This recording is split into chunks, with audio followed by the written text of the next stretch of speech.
Good morning, guys. It is our. Oh man, that song went off just as soon as I started this. Did you hear that? Maybe you can't even hear it, and I'm just babbling on about nothing all willy nilly. Good morning, everybody.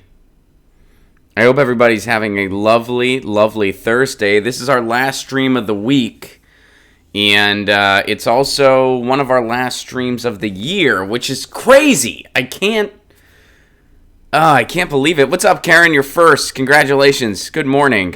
Good to see you. I hope you're well.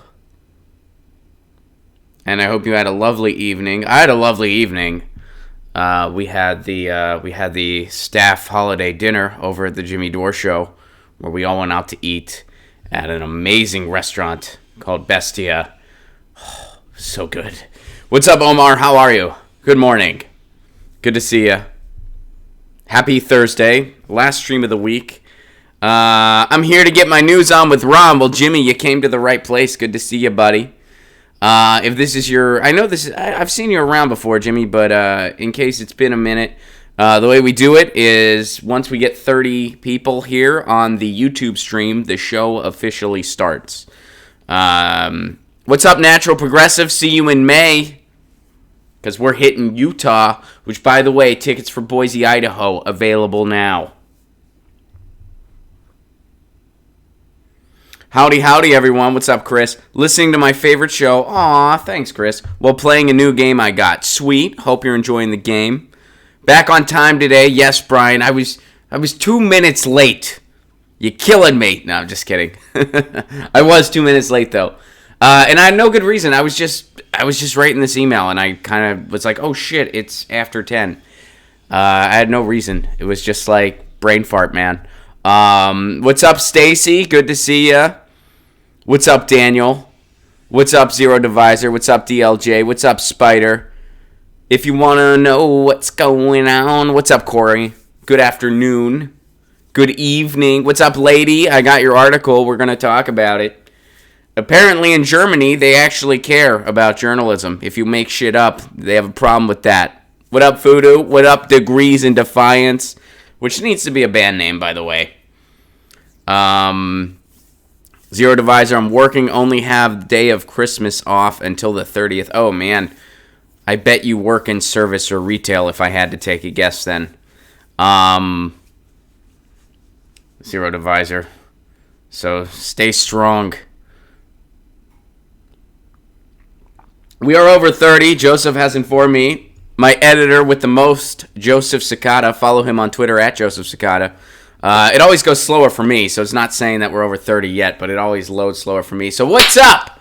Welcome to Get Your News On with Ron, the world's first viewer-curated streaming news show. I am Ron Placone, your host. This is our second to last episode for the year, which actually makes me sad. Maybe if I'm able to, we'll just do a random stream anyway. But this is our last stream for the week because we do Monday through Thursday. And then Monday is Christmas Eve. I decided I want to do an episode on Christmas Eve because I'm able to. I'm going to be doing a lot of cooking Christmas Eve. But it won't start until after 11 a.m. my time. So we got time for an episode. Plus, it's Monday. So I can't think of a better way to end the year than with a solid Music Monday. So that'll be our last stream for the year because I'm going to take some downtime for the holidays. I'm actually going to be playing a casino right after the holiday, so I won't be able to stream from there. So, guys, we got a lot to talk about today, but I wanted to start because we'll be doing music on Monday, so I wanted to know... I wanted to talk holidays for a minute. You know, on Thursday, I like to start out with something lighter. I like for us all to kind of, chat and kind of have a little bit of a community thing going on. To kind of just take a little breather as to how crazy the planet is around us. That's the point of this show, really. To try to have a little bit of a community to help you power through the crazy thing that is the world around us. Because, honestly, guys, at some point, we all might need to get into a bunker together. And you guys all live in different parts of the country. You guys all live in different parts of the world. And so with the Get Your News On with Ron community, we'll be able to just pick the best spot, really. We'll be able to just really have a talk as to where should we go, where is there plenty of water, where is there like a lot of hills, where can we just be safest, and we'll all just kind of meet up there, and then we can just do this in person, like we'll just, you guys can just throw news articles at me, just throw them like a frisbee, and I'll catch them, and then we'll just, so that'll be the way we do it when all the shit goes down. So think about locations. I'm in Southern California, so it won't be my place. I'll be underwater. Although I do live a little east, so maybe not. Actually, maybe I'll be coastal. In which case, we can all just come to my place and surf. That'd be pretty cool. But anyway, guys, what are some cool holiday traditions you have? What are your thoughts on the year? What are just some ideas you want to get off your chest? Just kind of let it all out. This is our time to just kind of share our thoughts. You can say something about the show if you want, something you like, something you don't like. I'm not, I'm fine with criticism. You can say whatever you want. I'll tell you some cool holiday traditions I have that I'm going to be doing on Christmas Eve. So I was raised Italian American, or that's my background, and my family's Catholic. One of the very cool things that background does, Italian American Catholic, is the Feast of the Seven Fishes on Christmas Eve. So, first of all, I did point out the American part. I didn't find this out until recently. It's not a thing over in Italy. For years, I thought it was. It's not. Like my Italian family knew what it was because we told them. But other friends of mine in Italy that are like Italian from Italy, they're like, yeah, we don't know what that is. I didn't know that. So it is an Italian American thing. It kind of became like, I think it can be traced back to when you would eat fish on Fridays, and which can be traced back to a deal the Pope made with the industry. Actually, there's really no like religious connotation behind it, but it became a Christmas Eve tradition. You eat 7 fish, and it's supposed to represent the 7 sacraments. And I could Google it right now, but I don't feel like it. I don't even remember what all the 7 sacraments are. It's not important. I don't practice. I just remember the Feast of the Seven Fishes was a fuck of an awesome meal. And it's a tradition that I have continued in my life. Sometimes when I wouldn't be home for the holidays with my family in Pennsylvania, I would just kind of do my own version of it. And some of you guys know Pasta, my former roommate, although I still hang out at that house a lot and we're still buddies. Me and him both have a similar background. He grew up in he grew up in Brooklyn and Florida. I grew up in Pennsylvania. We both come from Italian American background, so it was something he grew up with as well. So last year we did our own 7-fish meal, and it was a hell of an amazing meal. And nobody that was there knew what it was, like all of our friends. So it was really special. We introduced something that we grew up with to a bunch of our friends that were in town for the holidays. So it was just a really special meal, and it was really fun. We're doing that again this year. I make a mean basil fried rice with seafood, like a seafood basil fried rice. I've been working on it for years. Still have a long way to go. But it's a dish I'm proud of. I'm going to be making that. I'm also going to be making my smoked salmon and peas my smoked salmon and peas linguine. Good linguine dish. Technically, it breaks the rules because there's a lot of cheese in it, and cheese and fish, that's not something you do over in Italy. So it's a bit of a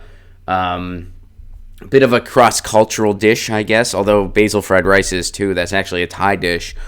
So it's a little all over the place, but it's a fun dish. I really like making it. I'm going to be making those 2 things. I'm making myself hungry, and that's kind of my main thing. Let me see what you guys do. So that's my thing. Christmas Eve, that's my thing. Christmas Day, I'm probably going to go to a movie. I go see my family for Thanksgiving and not for Christmas because it's just way easier to travel from Los Angeles on Thanksgiving versus Christmas. or the winter holiday, if you will. And my brother-in-law's family is Jewish, and so we're going to go over there for some Hanukkah celebrations and end of year celebrations closer to New Year's. They're having a thing. My sister and her fiance, technically he's not my brother-in-law yet, but they're going to come down, and we're all going to do something there too. So that's my thing. And LA is really fun this time of year because the traffic doesn't suck as much. The traffic, you get around town. When I first moved to town, I'll share this and then we'll go to what you guys do. And then we have to talk about the news. When I first got to town, one of the things I did on the side, I was a pet sitter. Dealing with the animals was awesome. Dealing with the people and the traffic was not awesome. So, over the holidays, you're incredibly busy because everyone's leaving town and they need their animals taken care of. What's cool about that is, A, the money. B, you can get around town so fast. I would just zip all around Los Angeles, feeding cats, walking dogs, doing whatever I needed to do, staying at somebody's house sitting for them. And it was just like, whoa, zoom. I was like, holy shit, this is how, it almost makes you feel like Los Angeles is smaller than you realize, which everywhere is, right? But, man, I just zipped all around town. And that's the only time of year you can pull that off in the Los Angeles area. That's the only time of year. So, anyway, it's kind of cool this time of year here in LA. So let me see what you guys do.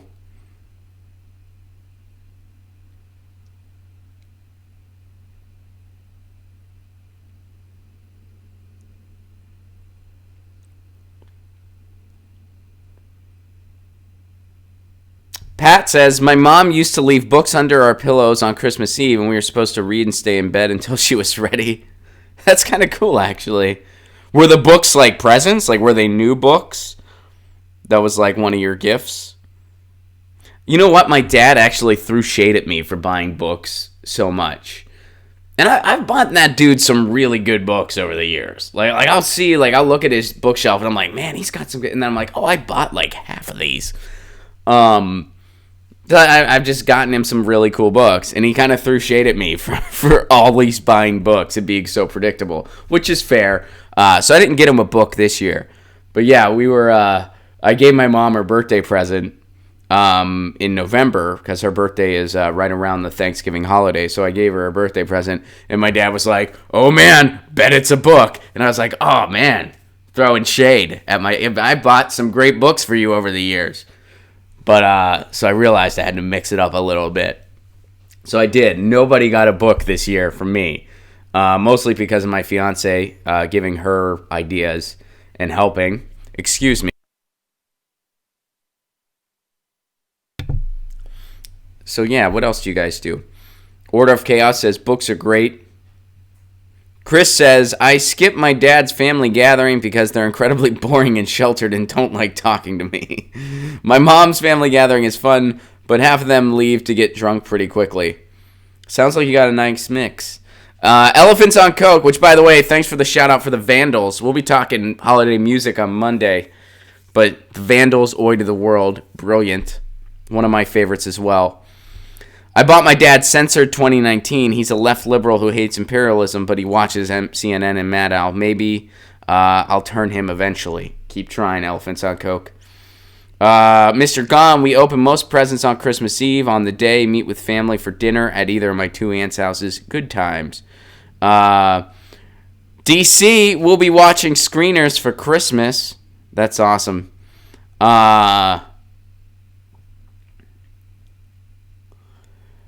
Watson says, was your dad throwing shade or proving how well he knows his son?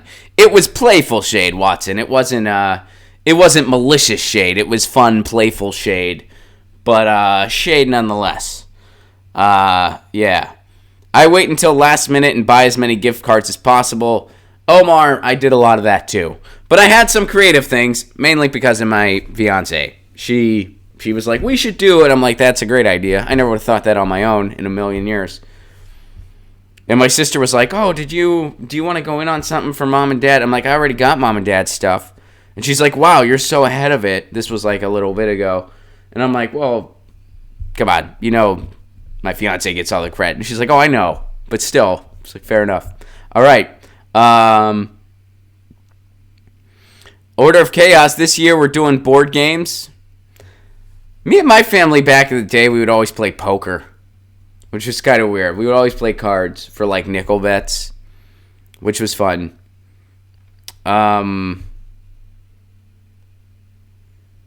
We'll be having, Voodoo Baby says, we'll be having my wife's giant Mexican family over for Christmas, which is awesome.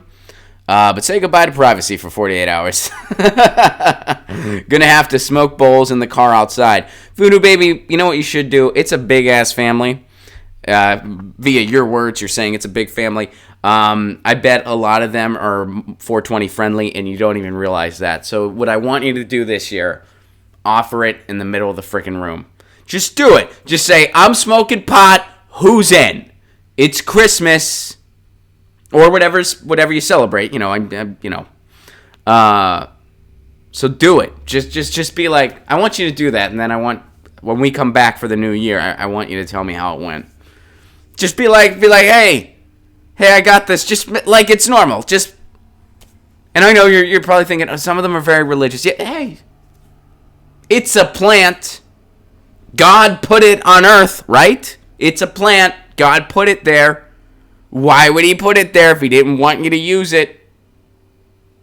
Voodoo Baby, LMAO, laugh my ass off. Her parents and grandma would shit their pants. Let them shit their pants. It's the holidays. When someone shits their pants, it's officially a party. Just do it. Be like, hey, yeah. You might be surprised.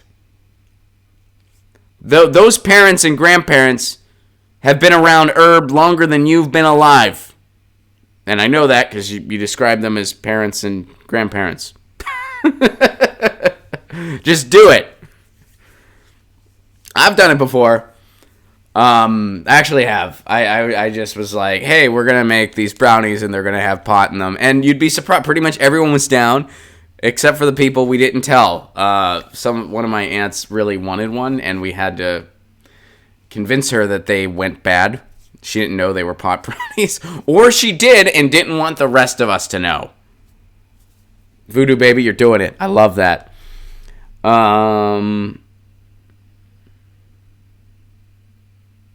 Daniel says, it's a plant. Let them shit. Last 20 years, I spend my Christmas alone on the internet.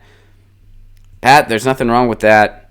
I've never spent like a major holiday alone, but I know people that do by choice, and they actually say it's pretty cool. I know this guy, and it's not that he doesn't have family, it's just he lives far away from them, and I don't really know him. He was just a cab driver for me once, but it was like right after the holidays. I was traveling, I was on the road, and I had to take, I think, a cab to the airport, and that came up, holidays came up, and I was like, what did you do? He's like, dude, every year I just spend it by myself, and I listen to good music, and I call friends and family, and I catch up with them when they have a few minutes, and I have a couple good, I think cognac was a drink that this gentleman liked. This was years ago, I can't remember for sure, but he just enjoys his life, and he's like, dude, I just love it that way. I don't deal with any traffic, and so it's nothing wrong with that. I've spent birthdays alone before. And I don't mind it, although, when my family would call and ask me what I was doing, so they would be like, Watson, I told you, Ron, at the dojo I was going out to vape, hoping you'd join in. Well, hey, next dojo is December 26th, and you are on the guest list, Watson, so see you there, and we will make that happen. LA friends, next dojo, December 26th, and it's the holidays, it's our holiday show. It's going to be fun. If you're listening to this, you're on the guest list. You get it. What's up, Long Beach? I travel for a living, and this sounds like my first 15 years on the road. That makes sense. By the way, Long Beach, I saw one of your tweets earlier about Vietnam, which was a really cool tweet, but there's no way you're old enough to remember what it was like after Vietnam. Like, I read that tweet, and I was like, yeah, you remember reading about what it was like after Vietnam. You weren't a lot, like, you weren't there. Like you weren't around. Like, I remember what it was like. No, you don't.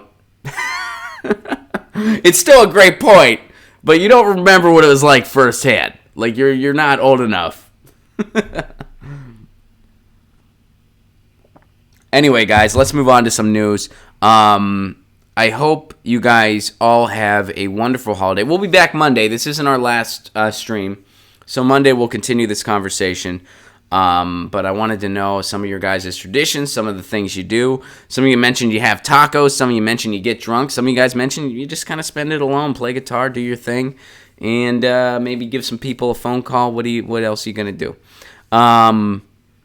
Yeah. So thank you guys for sharing that. It was really cool to hear what you like to do.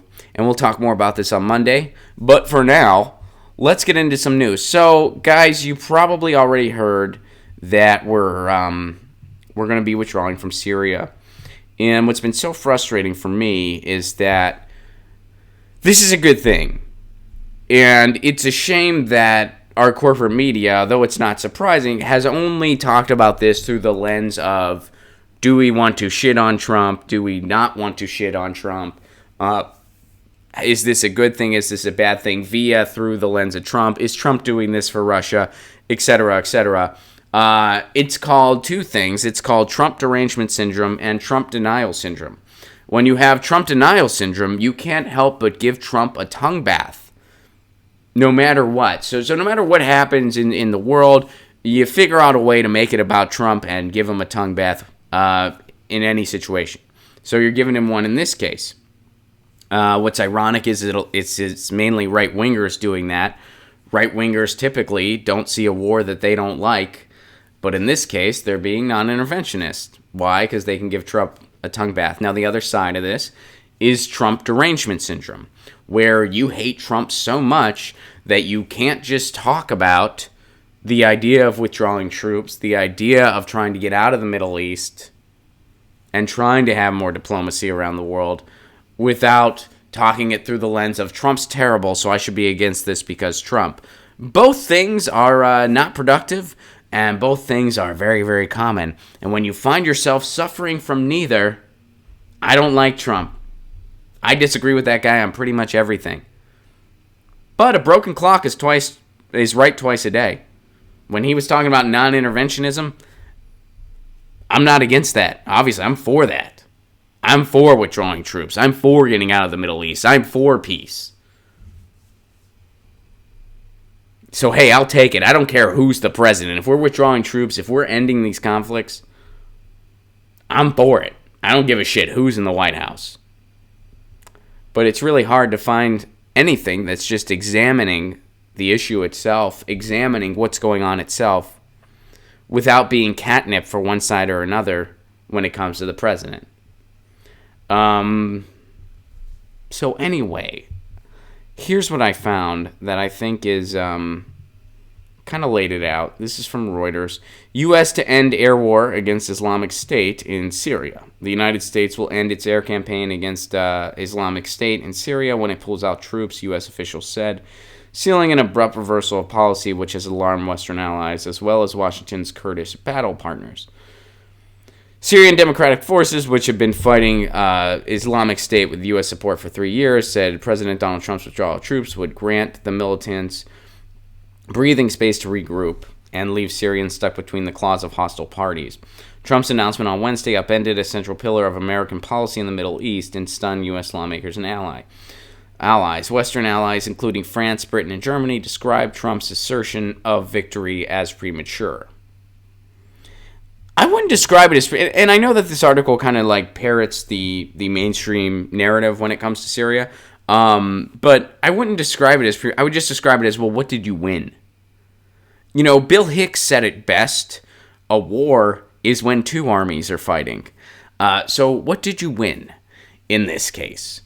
What did we help in this case? Hey, there's conflicts, there's civil wars, let's bomb them. How does that help? It doesn't. Maybe there's another reason we're there. So getting back to the article, Trump defended this decision. U.S. officials said Trump's order to withdraw troops also signifies an end to the U.S. air campaign against Islamic State in Syria, which has been critical to rolling back the militants there and in neighboring Iraq. The SDF, supported by about 2,000 U.S. troops, are in the final stages of a campaign to recapture areas seized by the militants, but they face the threat of military incursion by Turkey, which considers the Kurdish YPG fighters who spearhead the force to be a terrorist group, and Syrian forces, backed by Russia and Iran, committed to restoring President Bashar al-Assad's control over the whole country.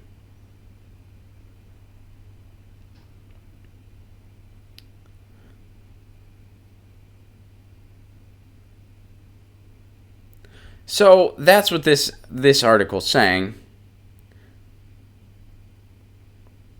And Trump, of course, had conversations with the Turkish president, which contributed to this and contributed to this withdrawal.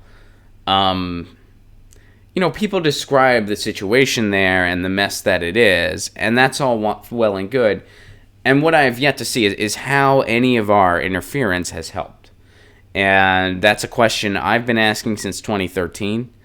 I think that's a question a lot of people have been asking since 2013. And us withdrawing is a good thing because we've not helped anything. Militarizing around the world has not helped anybody. It really hasn't. So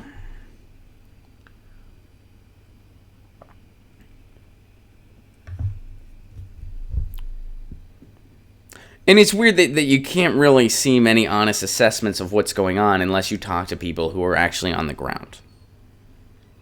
Because, there's so many factors, so many players involved that it is in many ways a mess. But how is us bombing airstrips and bombing people and killing civilians helping that? It's not. It's just not. There's other things going on, like a pipeline. There's other things going on, like resources. And just aiding the military-industrial complex. So, withdrawal is a good thing. And we'll see how this unfolds. I mean, right now, as of the recording of this, we're still waiting for the final sign-off by Mattis. As of the recording of this. So we'll see, and that could change any minute now. So this is once again breaking. All right. Let me close out of that here. Jeffrey sends this in. For anybody not convinced yet that Beto O'Rourke isn't who he says he is, Beto O'Rourke frequently voted for Republican legislation, analysis reveals. Review of his 6-year record in Congress shows the Democrat frequently opposed own party and supported bills that boosted the fossil fuel industry and Trump's immigration policy. Beto O'Rourke's spirited run for the U.S. Senate in Texas last month has prompted powerful voices in the Democratic Party establishment to tout the outgoing Texas congressman as a 2020 presidential candidate. Yes, if you can't beat Ted Cruz, you should for sure run for president. That's a good idea. However, a new analysis of congressional votes from the nonprofit news organization Capital Maine shows that even as O'Rourke represented one of the most solidly Democratic congressional districts in the United States, he has frequently voted against the majority of House Democrats in support of Republican bills and Trump administration priorities. Capital Maine reviewed the 167 votes O'Rourke has cast in the House in opposition to the majority of his own party during his 6-year tenure in Congress. Many of those votes were not progressive dissents alongside other left-leaning lawmakers, but instead votes to help pass Republican-sponsored legislation. O'Rourke has voted for GOP bills that his fellow Democratic lawmakers said reinforced Republicans' anti-tax ideology, chipped away at the Affordable Care Act, weakened Wall Street regulations, boosted the fossil fuel industry, and bolstered Donald Trump's immigration policy. And he was cool with the TPP. And he waffled on single-payer health care. And now he's a Democratic rising star.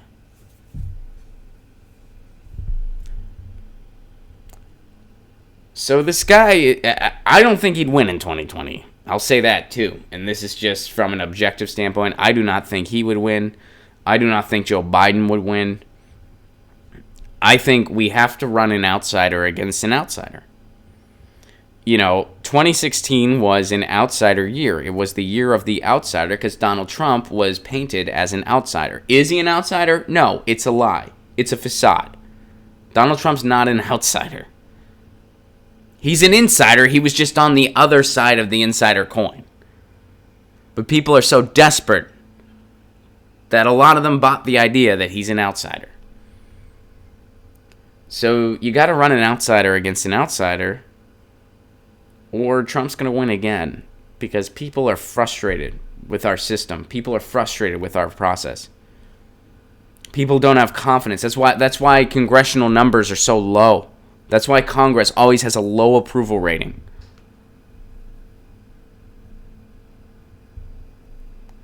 People don't have confidence in their media, as they shouldn't.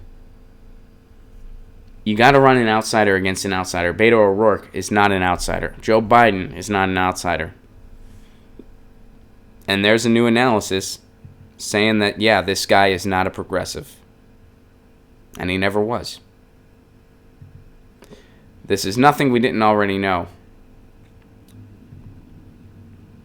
All right, here's another thing from Reuters I want to go through. This was sent to me, so let's see what's going on here.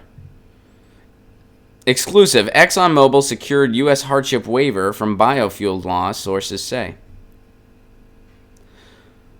So the EPA granted oil major ExxonMobil Corp a financial hardship waiver this year, temporarily freeing its Montana refinery from U.S. biofuel laws, three sources familiar with the matter told Reuters. Exxon, which reported earnings of almost $20 billion in 2017, became the largest known company to be awarded such a waiver by the Trump administration's EPA under a program meant to protect the smallest fuel facilities from going bust. We're helping out the small guys in the oil and gas industry. Oh, the small guys, that are owned by the big guys. We got to help them out. Farm state lawmakers have complained that the hardship waivers are being overused in a way that is killing demand for corn-based ethanol, and they were likely to criticize the waiver awarded to one of the world's biggest and most profitable companies. Oh, it's helping the little guys, though. Didn't you see? The little guys that are still owned by Exxon. It's all just a bunch of third-party bureaucratic red tape bullshit so that you don't know who to blame when an environmental catastrophe happens. That's all it is. The U.S. Renewable Fuel Standard requires refiners to blend biofuels like ethanol into their fuel each year or buy compliance credits from competitors that do, but it allows the EPA to exempt plants of less than 75,000 barrels a day. So guess what? You know what that means Exxon can do? They can make a bunch of small plants, throw it under a different name. Accidentally closed out of my emblem there. Sorry about that. Throw it under a different name, and then they can be exempt from this. And according to this article, the Trump EPA is handing out those exemption coupons like candy. Happy holidays, Exxon. You don't have to follow these already completely lax standards that we have for you. You don't even have to follow those. Let's see what else is going on. All right, so here's what the EPA spokesperson saying, Michael Labode. This was a decision Congress made when drafting the Renewable Fuel Standard, and EPA implements the small refinery exemption program consistent with that explicit direction. And ExxonMobil declined to comment. Biofuel backers have argued that the waivers program's expansion was politically driven by former EPA Administrator Scott Pruitt, a supporter of the fossil fuel industries, who sought ways to lower compliance costs for energy companies. Happy holidays, Exxon! Here we go. We got you covered. Those smaller refineries, they don't have to follow the rules. Here's your exemption, even though you're one of the most profitable companies in the country. And as of right now, you're going to be fine. Gasoline, you need it for your car to go. So there's some holiday cheer if you're in Exxon. If you're one of the CEOs at Exxon. And since this is our last show of the week, we got to do a net neutrality update.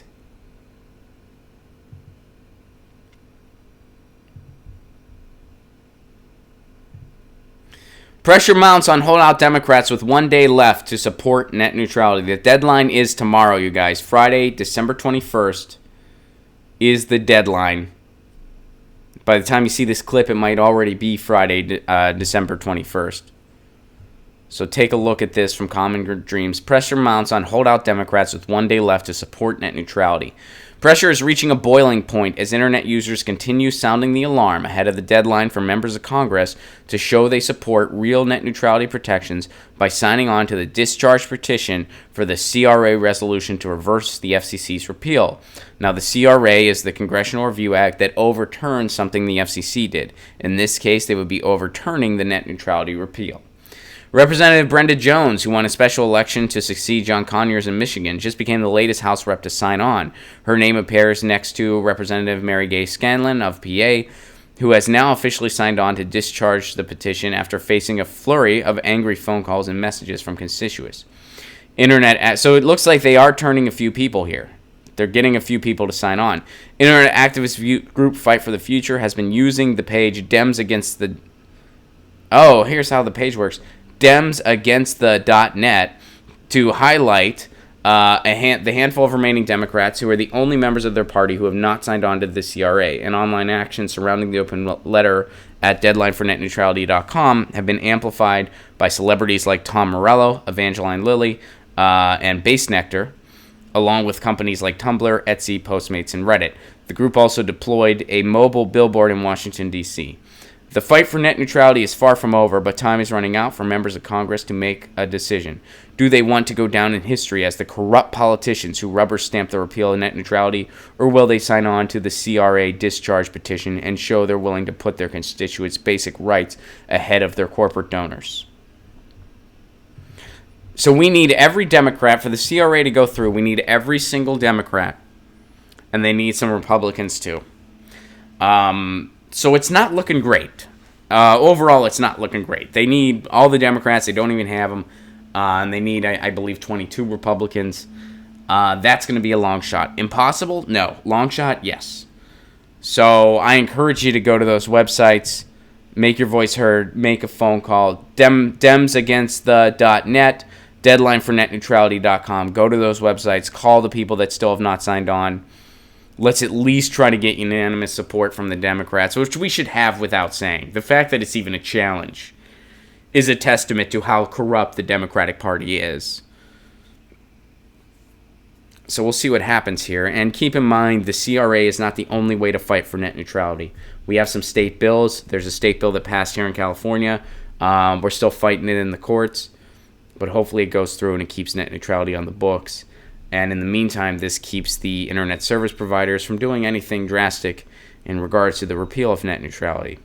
And of course, the main way to really end this fight forever is to take the internet out of corporate interests' hands and put it in the people's hands with municipal broadband. And hey, a new year is coming up. If you're thinking, hey, I need a New Year's resolution, I want to take up a cause, try to bring municipal broadband to your neighborhood. I'm trying in mine. I'm still fighting. It hasn't been easy. I haven't been able to dedicate a ton of time to it, but I'm trying to rally people in the city to bring the Institute of Local Self-Reliance to Pasadena, California, where I live, to do an assessment of what it would take for us to get a municipal broadband network, how much it would cost, what it would cost residents.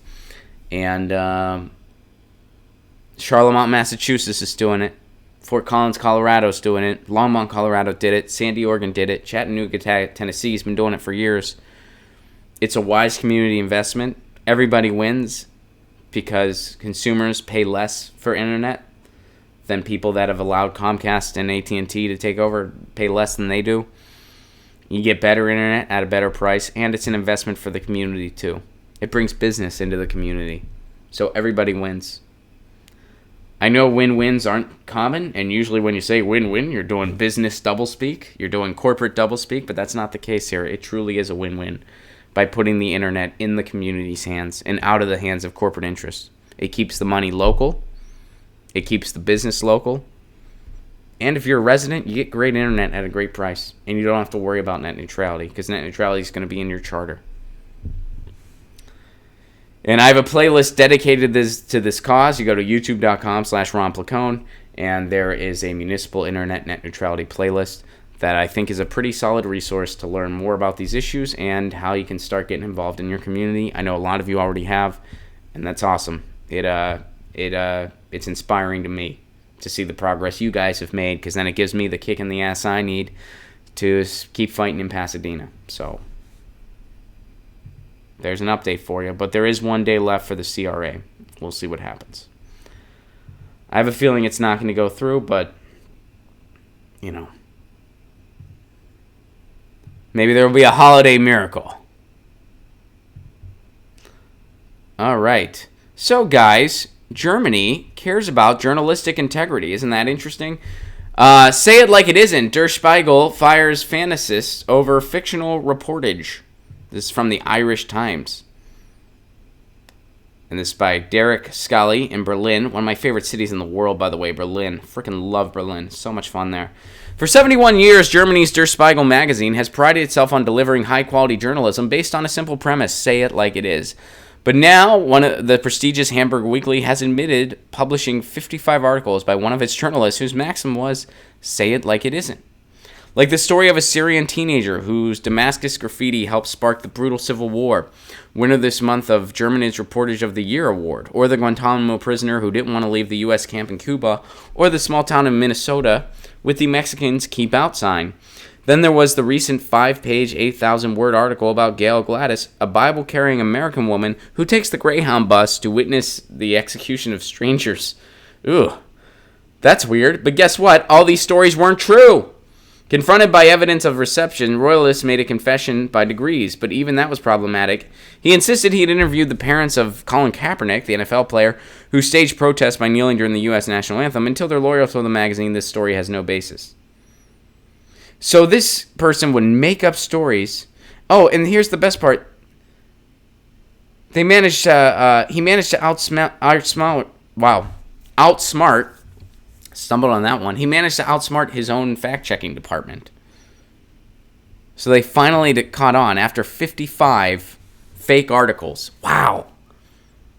Now, if this guy worked in the U.S., he'd get a promotion. But in Germany, they actually fire him because they have journalistic integrity.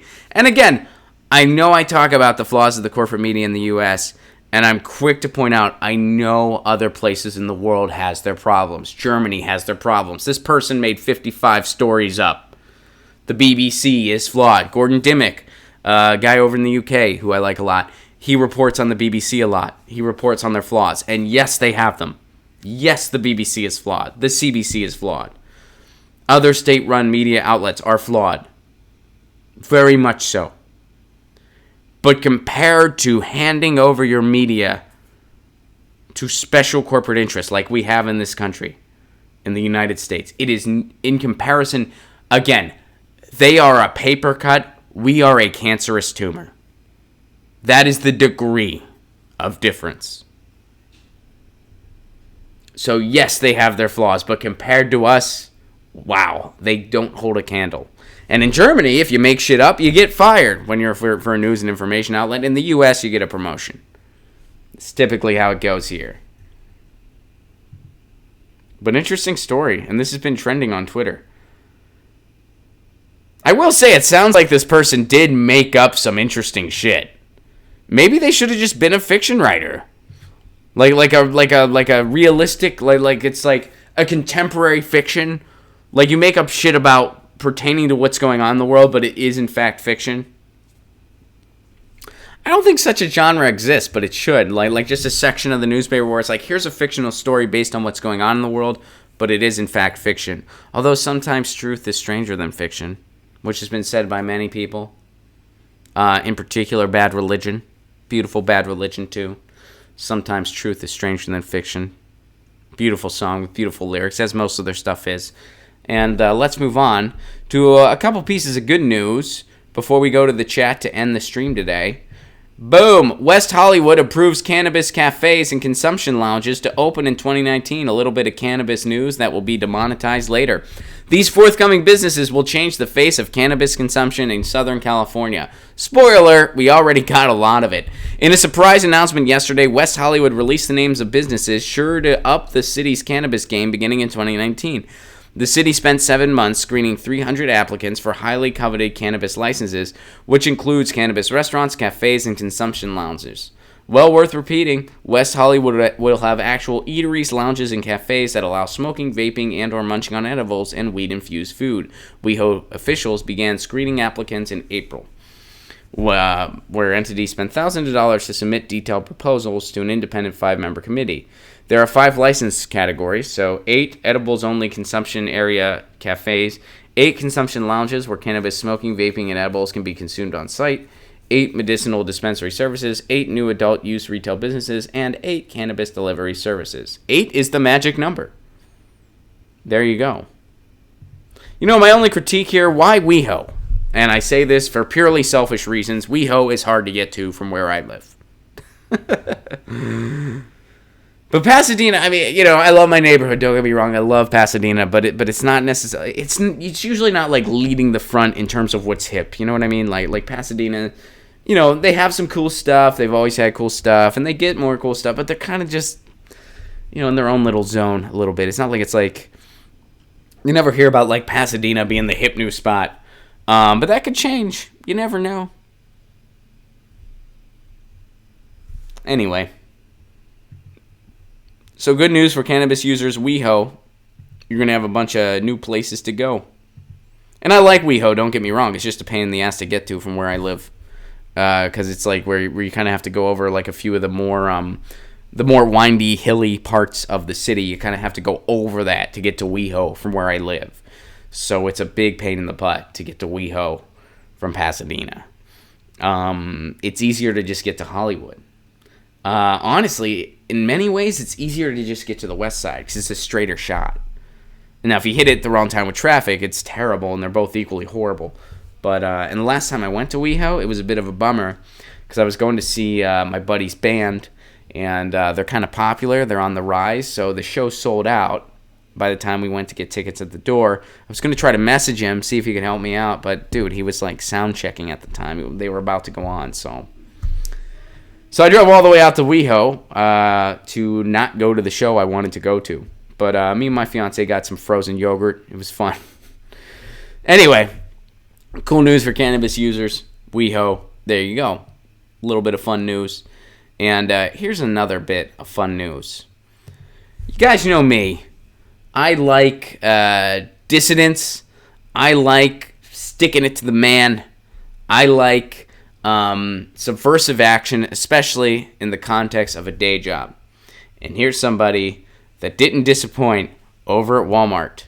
Nobody should work here. A courageous worker quits job at Walmart over store intercom. The courageous worker quit his job at the Walmart in Alberta, Canada, announcing, now of course this happened in Canada and not in the U.S., because a lot of the Walmart employees in the U.S. are probably working multiple jobs. They probably don't get health care if they quit suddenly. And they're probably living paycheck to paycheck. So they can't quit. In Alberta, Canada, you have a better social safety net. I'm not saying things are perfect up there. Of course they're not. But, you know, it's probably a little easier to do something like this in Canada than in the U.S. typically. Is all I'm saying. So announcing it over a store-wide intercom system. The world learned of Jackson Racicott's heroism from a video titled "How I Quit My Job Today," posted on Facebook. So here's what Jackson said. Attention all shoppers, associates, and management. I would like to say to all of you today that nobody should work here ever, he said into the intercom system. Our managers will make promises and never keep them. He exposed that Walmart attempts to cut costs by reducing full-time workers to part-time workers, something that the corporate giant has been accused of in the past. They haven't just been accused of it, they've been caught in the action. I'm sick of all the bullshit, bogus write-ups, and my job, Rassicott concluded. Fuck management, fuck this job, and fuck Walmart. Jackson, if you see this, I really hope you have a happy holiday, buddy. And if you're a fan of anything I'm doing, I don't know if you are or not. I don't even know if you know who I am. There's a good chance you don't. Maybe you do. But if you do, go to ronplacone.com, drop me an email, and let me send some merch your way as a token of my appreciation of what you did. And by the way, they say in the article here at the very end, the recording captures applause from some of the listeners in the store. Go shop somewhere else then, listeners in the store. I know that some people, you're in a situation where you really don't have a choice, and I understand that, and I'm not judging you. I get it. Some people, you really can't avoid it. Walmart set it up that way. But Alberta, Canada, I guess it depends on what part, but, presumably you're in an area where you got choices. I know that Alberta's a big place, so that might not be the case. But if it is, and you were applauding, shop somewhere else. I don't know all the details of the geography, but if you have a choice, shop somewhere else. I haven't shopped in a Walmart in over 20 years because even as a young child, I hated them because they replaced the drive-in movie theater in my neighborhood. Even children can see the evilness of Walmart. They took my drive-in. I've been bitter ever since.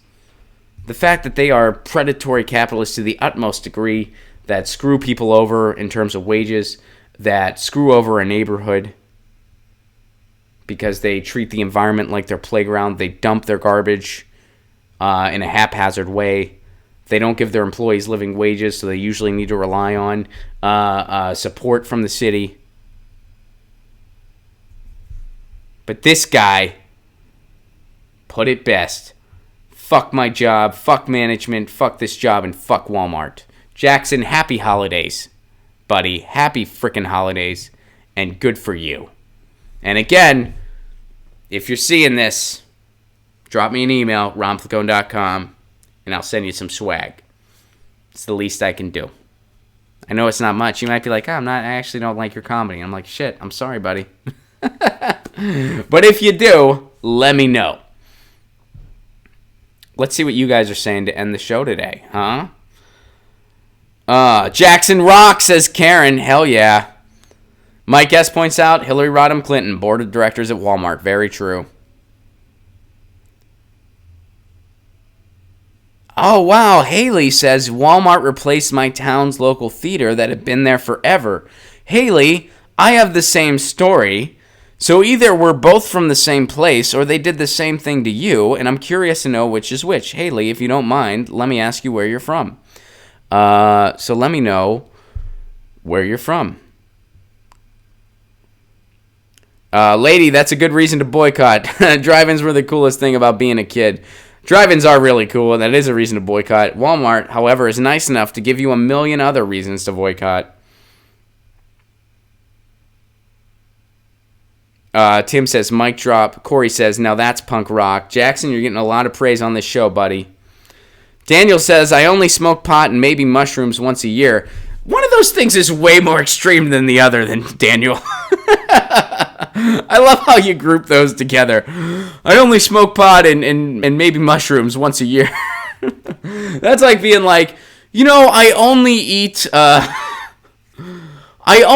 an entire pig and a box of Cracker Jacks maybe once a year. You know what I mean? Like, it's just like, mushrooms is like here, pot's like, It's like, maybe once a year I'll splurge on those two totally equal plain things.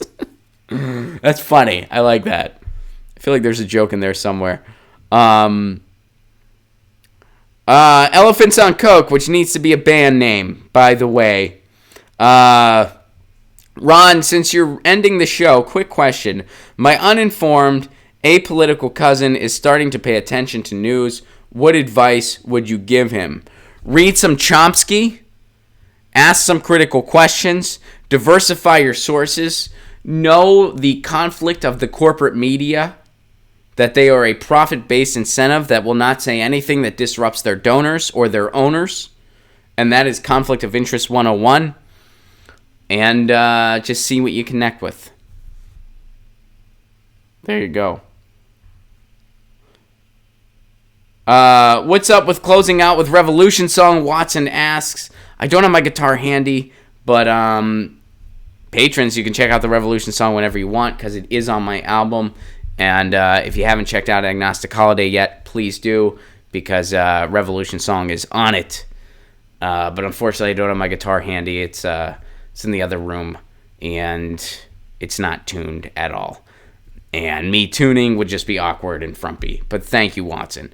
Balthazar, I'm starting to wonder if Ron will actually check out Streamlabs before Justice Democrats take over the Thames. Is literally refusing free money. Thank you, Balthazar. I do need to check it out. Celeste, what Balthazar said. And for those of you that also echo Watson's sentiments, look, here's the thing. I don't have time to warm up my voice in the morning, so whenever I play music, I kind of struggle through it. It's hard for me. I can tell that my voice isn't where it needs to be. I'm not a great singer in the first place, so if my voice isn't properly warmed up, I'm that much worse. But please check out the Revolution song. It's on Agnostic Holiday. And you know I love it very much. Or I love playing it for you guys very much. Nathan says everyone in the world needs to have gone out in the woods and take mushrooms at least once. I do agree, but you do you, everybody. I'm not here to judge. If you don't want to take mushrooms, don't. If you do, I mean, I had a good experience. Chris Wynn, my girlfriend worked at Walmart. They do everything they've been accused of. Anti-union vids, cutting hours, and customers get to threaten to beat up... Customers get to threaten to... Oh, jeez. That's a new one. Customers get to threaten to beat up employees, and Walmart will shrug their shoulders. Well, I'm sure they don't have the employees back. Yeah, but... Oh, that's so gross. Karen, give Lucy loves... I'll grab Lucy. That'll be the compromise. I'll grab Lucy for everybody. Derek... Warm up your voice. When did punk rock become so safe? Echoing NoFX sentiments. You know the irony? NoFX has beautiful harmonies in all their music. Beautiful harmonies in all their music. NoFX. Beautiful harmonies. So they should ask themselves that question. And I mean this in jest because I'm a NoFX fan. I like NoFX's music a lot. So I say it in jest and love. But, let's see. Is your album called Agnostic Holiday? Yes, and you can get it over at romplacone.com. Romplacone.com, you can grab Agnostic Holiday. You guys are requesting Lucy. Let me get her. First, I'll let the pluggy plugs in. Romplacone.com, tickets for all shows. Florida, we're coming. Grab your tickets, Florida. January, Gainesville, Coral Gables, Orlando, Jacksonville. Get your tickets now, Florida. Please do. March. We're going to Lafayette, Louisiana, Pensacola, Florida, and New Orleans, Louisiana. Still some dates happening there in March, so keep your eyes peeled for that. April, Texas run, Houston, San Antonio, Dallas, Fort Worth, Austin. Tickets available now, romplacone.com. May, 2 shows in Salt Lake City, Utah. One night is going to be stand-up. The other night's going to be a live political vigilante with me and Graham Elwood. And then Boise, Idaho on May 13th. And June... You're hearing it here first. You're hearing it here first.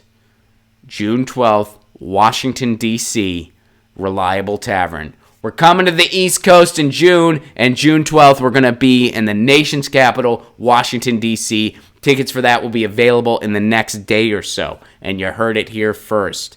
What's up this Saturday, Ron? Is that the 26th? Oh, this Saturday I'm going to be at Corbin Bowl in Tarzana, California. Thank you, Watson. Corbin Bowl, Tarzana, California. You can get tickets for that over at romplacone.com. Graham Elwood's also going to be on that show. Roger Michael's also going to be on that show. And December 26th is the final politics night of the dojo of the year. And that's at Sycamore Tavern. So LA Friends, December 22nd, Corbin Bowl, Tarzana, California. And December 26th at Sycamore Tavern. Go get those tickets. Go get those tickets. And if you can support this show on the sustainability end, please do consider becoming a patron. Patreon.com/romplacone. We are about to end our first year. And without Patreon support, this show couldn't exist. If you're able to, please consider it. If you're not able to, no problem. Your participation means the world. Without it, this show wouldn't exist. But if you got an extra $1 a month and want to throw it to the show, Patreon.com/romplacone. Help support my very small staff that I pay what I can. You get the idea. So, let me go get Lucy, and that's how we're going to close.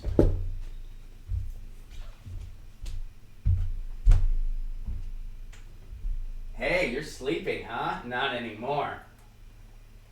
Yep, sorry.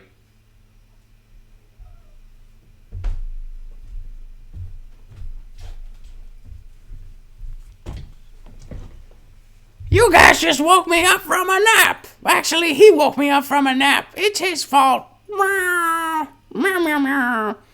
If you're a patron, you get to read my dialogue. I write dialogues that are really funny.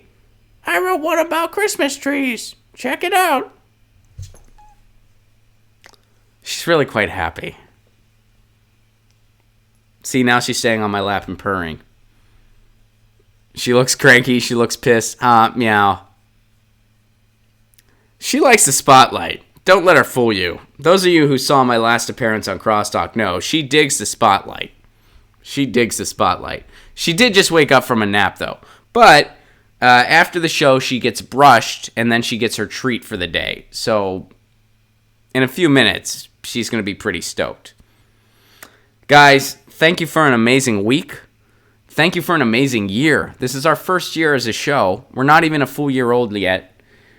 And without you guys, the show couldn't exist. This concept needs you, and you guys freaking rule.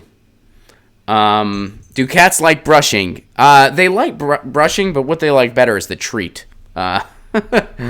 Lucy likes being brushed because it makes her fur feel good, but what she likes even better is the treat she gets after.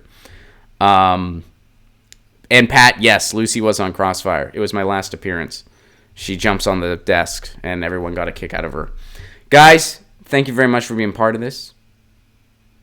Thank you for an amazing week. I will be back Monday. This isn't our last show of the year. We got one more on Monday, and I can't wait to see you then. We're going to close the year with a Music Monday. We're going to talk about holiday music. We're going to talk more about our holiday plans, and we're going to get some news. Thank you for being here. I couldn't do it without you. And, yeah, this is me, Get Your News On with Ron. Have a wonderful weekend. The podcast comes out tomorrow. You know the drill.